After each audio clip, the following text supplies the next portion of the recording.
Hello tout le monde, j'espère que vous allez bien. Alors j'avais prévu de vous partager un épisode aujourd'hui, mais que je vais finalement décaler à la semaine prochaine, parce qu'aujourd'hui je voulais faire un épisode un peu spontanément pour réagir aux événements qui ont eu lieu vendredi dernier, donc la nuit du 8 au 9 septembre au Maroc. Donc pour ceux qui ne le savent pas, il y a eu un séisme d'une magnitude de presque 7 et qui a fait plus de 2000 morts aujourd'hui et des milliers de blessés, dont plus de 1000 dans un état grave. Donc le séisme a eu lieu dans la province de l'Haouz, qui est au sud-ouest de Marrakech, pour ceux qui connaissent Marrakech et qui ont l'habitude d'y aller.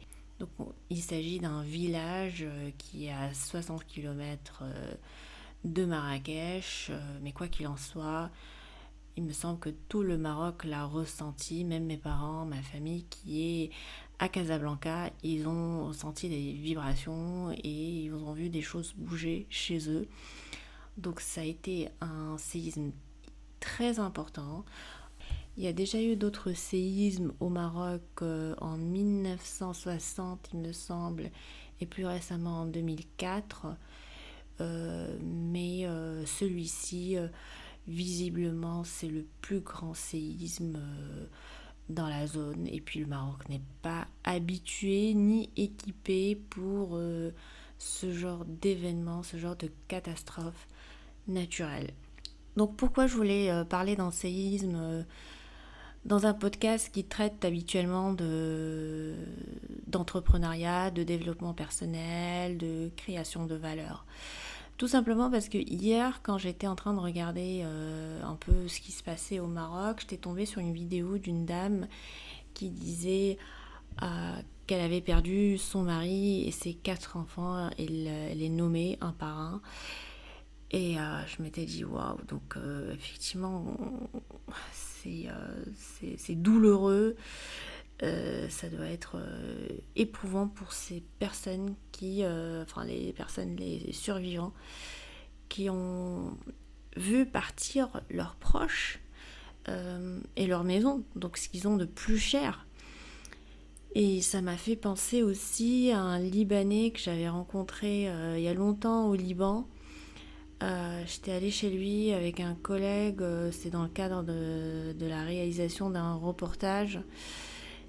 Et au fait, il nous expliquait qu'il avait perdu sa femme et ses 4 enfants dans un accident de voiture et que voilà, il était tout seul. Il avait insisté pour me faire le tour de sa maison et à un moment donné, il voulait ouvrir la chambre de ses enfants.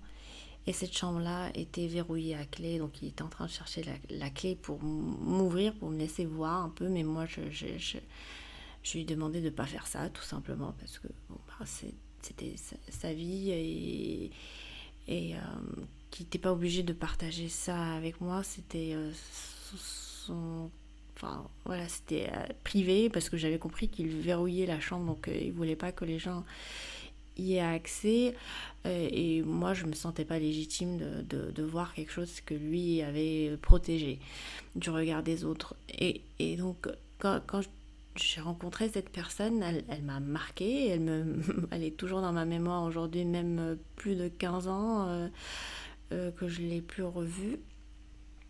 Mais je me dis, waouh, donc c'est vraiment quelque chose d'incroyable. On fait tout pour construire une famille, trouver l'amour de sa vie, fonder une famille, avoir des enfants, construire un chez-soi, être bien chez soi. Et puis, tout à coup, dans un claquement de doigts, on peut tout perdre et tout peut disparaître. Et je ne peux qu'imaginer la peine, la douleur, la souffrance dans laquelle ces gens-là vivent, ces survivants, vivent de voir que tout s'est évaporé. Tout, en une fraction de seconde, c'est fini. C'est quelque chose qu'on ne peut pas planifier, c'est quelque chose qu'on ne peut pas forcément prévoir. Dans certains cas, oui. heureusement, avec la science, la technologie, heureusement aujourd'hui on peut arriver à faire plein de choses. D'ailleurs, j'ai mon amie japonaise qui m'a écrit hier et aujourd'hui pour prendre de mes nouvelles, surtout prendre des nouvelles de ma famille au Maroc. Et donc je l'ai rassurée et elle m'a dit que elle, à l'époque, il y a 10 ans, il y a eu un tremblement de terre dans sa ville et que, bon, en recevant l'alerte, ils se sont tous déplacés dans une autre ville. Donc oui, parfois on peut l'échapper belle, mais ce n'est pas le cas pour tout le monde, surtout quand on n'a pas les moyens, les ressources, ou tout simplement quand on n'a pas l'information, on ne peut pas forcément échapper aux tornades, aux inondations, aux tremblements de terre et aux catastrophes naturelles de manière générale. Donc je voulais parler au fait de cette reconstruction, de cette volonté de tout reprendre, de tout reconstruire lorsqu'on a tout perdu. Et malgré le fait qu'on parle souvent d'entrepreneuriat, mais je le dis, je le redis encore une fois, on est tous entrepreneurs parce qu'on entreprend tous des projets dans sa vie, que ce soit la mère au foyer ou le prof d'école, on entreprend tous. Donc on construit des projets, que ce soit personnels ou professionnels, et on essaie de les faire aboutir. Et c'est exactement ça, être entrepreneur dans la vie.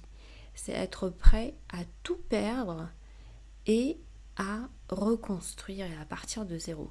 Je sais que je le dis un peu parce que je ne l'ai jamais vécu et je ne peux qu'imaginer la souffrance et la douleur dans laquelle ces gens vivent. Mais au final, ça s'est fait pendant des milliers d'années. Ce n'est pas un phénomène nouveau. Et c'est ça qui fait la beauté d'être un humain. C'est qu'on a tous cette volonté de repartir de zéro et de reconstruire et de garder espoir que demain, ça va être meilleur, que demain, ça va aller mieux, que demain sera meilleur qu'aujourd'hui. C'est magnifique d'avoir cette lueur d'espoir qui vient de cette force, cette résilience humaine qui est en nous, qui est en chacun de nous, cette capacité à vouloir tout reconstruire, à partir de zéro, même quand ça va mal, même dans la douleur, même dans la souffrance. Donc quand on touche le fond, on découvre des ressources intérieures qu'on ne soupçonnait pas. C'est une détermination qui est innombrable à affronter l'adversité, et dans ce cas-là c'est une catastrophe naturelle, donc c'est l'adversité, et en même temps on devient créatif et on essaie d'envisager un meilleur avenir, donc comment on peut faire pour contourner ça quand ça arrivera la prochaine fois, que ça soit pour nous ou pour nos enfants ou pour les futures générations. Donc c'est dans ces moments de reconstruction qu'on peut vraiment découvrir notre véritable potentiel et notre capacité à créer une vie nouvelle, plus solide, guidée par des leçons du passé, mais en même temps tournée vers un avenir d'espoir, un avenir de possibilités. Et c'est ça que je trouve vraiment magnifique, cette volonté de persévérer, d'avoir la foi en soi, de vouloir se réinventer. Imaginons cette dame qui a tout perdu, comment elle vit, donc elle a tout perdu. Pour elle, elle a aujourd'hui tout perdu parce qu'on peut facilement comprendre qu'elle est en deuil. Mais en fait, elle n'a pas tout perdu. Elle est toujours là, elle a sa santé, elle a quelque chose qui a énormément de valeur. Donc oui, elle a tout perdu, elle a perdu sa maison, ses enfants, tout ce pourquoi elle a travaillé toute sa vie. Mais oui, ça va être intéressant de voir comment elle va pouvoir se réinventer, se donner une autre raison de vivre, une autre mission dans la vie, une autre une autre, tout simplement une autre raison de vivre. Car on sait qu'il est possible de tout reconstruire. Et ça aussi, dans l'entrepreneuriat, c'est pareil. Quand on touche vraiment le fond, on se rend compte qu'on a tout essayé, mais on a tout perdu. On a perdu son argent, on a perdu son entreprise, on a perdu tout le temps qu'on a dédié à ces projets. L'entrepreneuriat, c'est que on laisse pas tomber. On recommence, on réessaie, on repart de zéro, nouvelle page blanche. Ouais, c'est dur, c'est très très dur, mais oui. C'est pour ça qu'aujourd'hui, c'est important de réaliser que si vous avez des choses, si vous possédez des choses, et surtout des personnes, si vous êtes bien entouré, il faut finalement ne pas attendre qu'il y ait malheur pour vraiment exprimer l'amour qu'on a pour ses proches, sa famille, mais le faire de manière spontanée, quotidiennement, pour ne pas vivre avec des regrets. Moi, je voudrais pas perdre ma famille et ne pas leur avoir dit qu'ils étaient importants pour moi, qu'ils comptaient pour moi. Pourquoi attendre qu'il y ait un malheur pour exprimer ses sentiments ? Sachant qu'on n'est pas tous nés dans des familles qui, effectivement, favorisent cet échange ou favorisent le fait d'exprimer ses sentiments.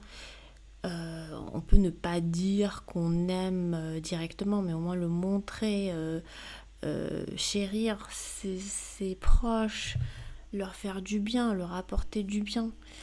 Parce qu'au final, quand on part, qu'est-ce qui reste ? Qu'est-ce qui reste ? C'est ça que j'aime bien dans la notion d'entrepreneuriat, c'est que même quand on part, il y a un impact qui reste. J'espère un impact positif. On laisse quelque chose, on laisse une trace. C'est pas forcément un bâtiment ou une maison ou un bateau. C'est pas forcément quelque chose de tangible parce qu'encore une fois, tout peut s'évaporer. Mais on laisse des souvenirs, on laisse de l'amour, on laisse des pensées qui sont positives, qui font du bien aux gens, même au-delà de sa vie. Donc, il faut y penser dès maintenant avant que ça soit trop tard. Il faut prendre le temps de se dire comment est-ce que je suis en train d'investir mon temps. Aujourd'hui, si vous écoutez ce podcast, c'est que vous n'êtes probablement pas impacté directement par le séisme. Donc posez-vous la question, qu'est-ce que vous faites exactement pour faire du bien autour de vous et surtout laisser une empreinte positive même au-delà de votre vivant. Qu'est-ce que vous faites exactement ? Moi, c'est une question que je me pose assez régulièrement. J'ai envie de faire plus, c'est sûr. J'ai envie d'avoir plus d'impact. J'ai envie de contribuer plus à la société. Je sens que j'en fais pas assez. Il faudrait que j'en fasse davantage. Surtout ne pas attendre qu'il y ait un malheur pour intervenir, pour être présente ou pour tout simplement exprimer son amour pour ses proches et sa famille. Tout peut disparaître d'un moment à un autre, tout, en un claquement de doigts. Hier, quand je me suis mise au lit, tard le soir, et je vous avoue qu'hier j'ai vraiment essayé de pas trop regarder de vidéos ni de contenu sur internet parce que je sais que ça m'impacte énormément. Ça impacte sur mon moral quand je vois du malheur et que je ne peux pas faire grand chose. Donc hier j'ai vraiment minimisé ma consommation des nouvelles et surtout des nouvelles visuelles. Ouais, c'est un peu égoïste mais bon, ça n'aurait rien changé. Donc quand je me suis mise au lit, j'ai pensé à cette citation où c'est plutôt une sorte de méditation de Sadhguru qui dit « Je ne suis pas le corps, je ne suis même pas l'esprit. I'm not the body, I'm not even the mind. » Donc c'est une belle piqûre de rappel pour moi qui est de se dire que on n'est pas ce qu'on possède, on n'est pas sa maison, on n'est pas son mari, son conjoint, sa femme, on n'est pas ses enfants, on n'est même pas son corps ni son esprit. Et je trouve que cette méditation, en tout cas, peut apporter un peu d'aisance, un peu de soulagement dans nos vies.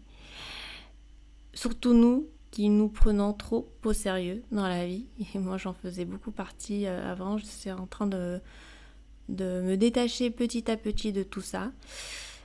Mais effectivement, on n'est pas son corps, on n'est pas son esprit, on est quelque chose de bien plus grand, qui n'est pas tout à fait compréhensible pour le cerveau humain. Donc je vous invite à l'essayer quand vous vous sentez un peu anxieux, quand vous êtes stressé, dites-vous que vous n'êtes pas le corps, vous n'êtes même pas l'esprit que vous avez. Que finalement vous n'avez absolument rien. Ça va énormément soulager et vous libérer. Et ça me fait aussi penser à une autre citation de Khalil Gibran que j'avais lu dans son livre Le Prophète, que je vous recommande d'ailleurs.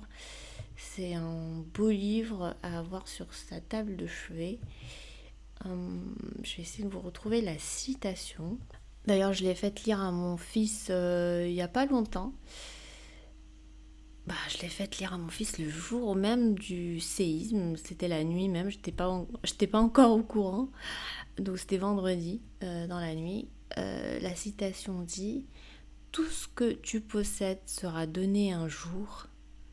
Donc donne dès maintenant pour que la saison du don soit la tienne et non celle de tes héritiers. » Et ça, c'est magnifique comme message, surtout nous qui vivons dans une ère où on reçoit énormément de messages qui nous disent oui, il faut s'enrichir, oui, il faut construire plein de choses.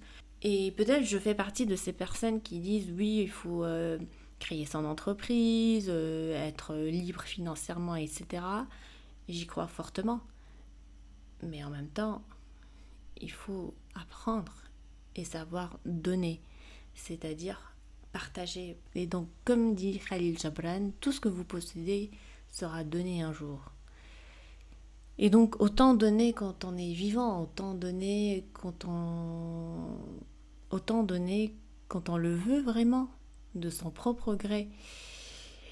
Et donc oui, on reçoit, mais il faut également savoir donner. Parce que la vie, ce n'est pas une accumulation de choses ou de biens. La vie, c'est un partage. Et comme ce qui s'est passé à nos pauvres Marocains du sud-ouest de Marrakech, du jour au lendemain, on peut tout perdre.